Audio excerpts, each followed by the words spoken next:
Eric Ten Hag, Danny, takes his first Manchester United training session this morning. And this comes, Simon, amid reports that Manchester United fans are planning a peaceful protest outside Old Trafford ahead of their upcoming pre-match friendly against Rayo Vallecano on July the 31st. But would they be right to demonstrate? Oh, I don't care Especially anymore. At a time that they might well have got your man from Barcelona through the door. Sick of it, isn't it, Jim? Just support from. They got a new manager in. Yeah. The club spend a fortune on players. Let's wait and see who they buy. Well, that's the point. Let's wait and see who they buy and support them. Get behind the team for the beginning of the season and see what happens. Exactly. It's not going to help him if there's protests. It's not going to. I mean, they're going to spend money. They always do. But say, for argument's sake, Danny, they get Frankie de Jong through the door. Yeah. They need more than for 60, 70 million. Right. They need more than that. But if they've done that, what are they protesting about? Well, that's why I'm saying wait. Let's get to when the window closes. Let's see where United are at, and then if they haven't gone for players and got people in through the door, they've got some right to protest.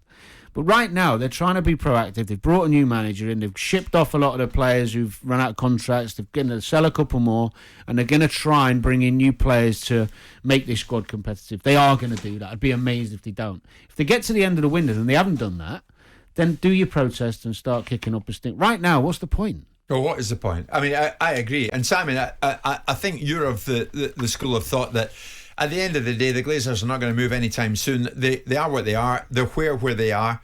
And so why not just get behind the team? Would that be right? Yeah, I mean, look, it doesn't help when you've got people like Gary Neville that are rebel rousers that stand in front of an audience telling people what they should and shouldn't be doing. You know, Gary wants to focus on his football club and how in line with rules they are. But the bottom line is that an £11 million dividend is not a particularly palatable look for United fans, but will it stop the advancement of spend into the transfer market and the refurbishment of the stadium, if it indeed requires it, and the re-energising of the training ground? If all those things aren't stopped by this 11 million quid, what is the argument then? The argument will still be that you bought our football club through debt. You only put 200 million quid in. You've had that back 10 times over through dividends, and we just simply don't like it. So if the Glazers actually do what they say they're going to do, and there's a debate whether they will or they won't, but if they do, and they invest in the training ground, and they invest in the stadia, and they invest in the team, what is the argument going to be next? The argument will be, we simply do not like the way you bought our football club. We don't think it's equitable. You've loaded it with debt. We don't like it. We keep going around in this circle of saying, what has it stopped? And the United fans will say, what it's stopped is £1 billion of additional spend that could have been spent. Okay, but we've seen United be incredibly profligate. So what you're advocating for is another £1 billion of spend, which might have taken you into breaching financial fair play, because the amount of spend that you then spent then would have probably taken you into that area, and you could have been more profligate and paid maybe 100 million for Jadon Sancho rather than 73 million. You could have bought this player and that player, but your management structure has been wrong for some time. That, of course, is the Glazers' fault. So is there any benefit in that? Well, it's their club, Jim. It's their fans. If they think it's a bit of benefit to them, it's up to them, isn't it? If we sit on the outline and the outsiders outliers going, get over yourselves, for God's sakes. Football clubs go in cycles. You don't have a God-given right to keep winning things. If you were winning things, you'd have an audience over here which would be the hard activists that hate the Glazers, that are rabble-rousing, and you'd have the bulk of them saying, well, we're winning something.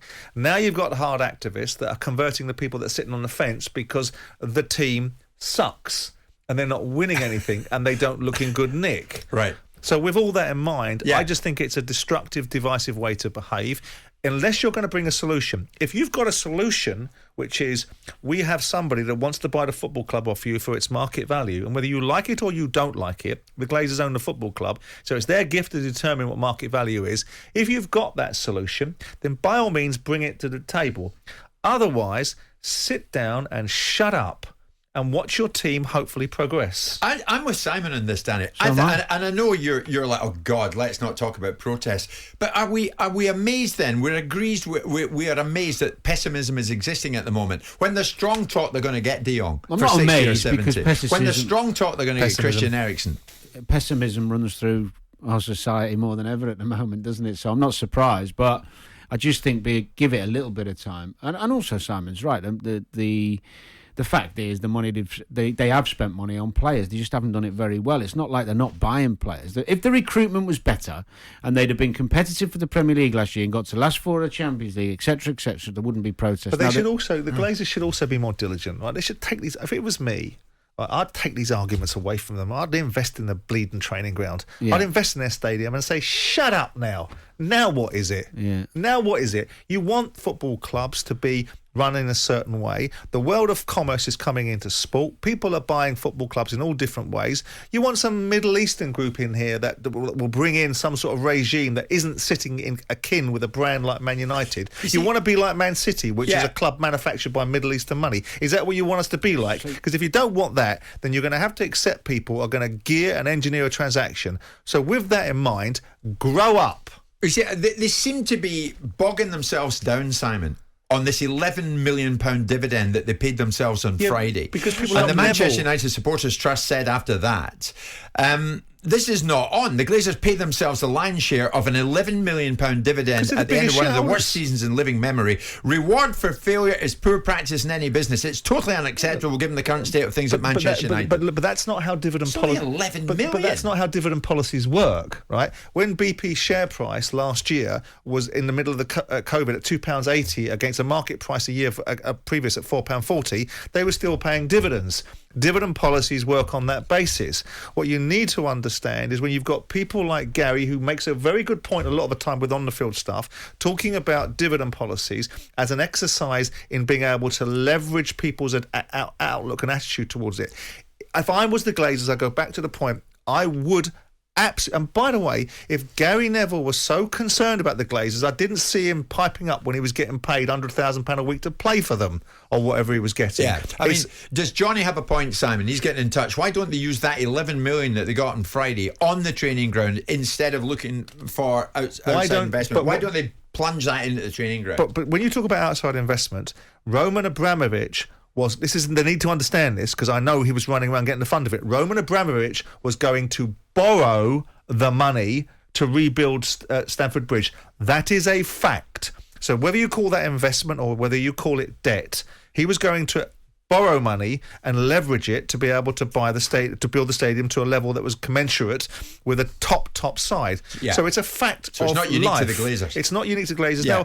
Now, I think their problem is more than anything is that they don't take away the arguments. If it's me, I always want to take away the argument. I want to go, right, do you know what, sod this, I'll do their training ground, right? That's that done, right? And I'd spend the 50, 60, 70, 80 million pounds on doing the stadium. Now what? Now what is it you want? I'll tell you what it'll be. It'll be the next thing and the next thing and the next thing. You would be submissive and subservient to the fans' demand. No, I wouldn't be submissive and subservient because they're good things to do in the first place.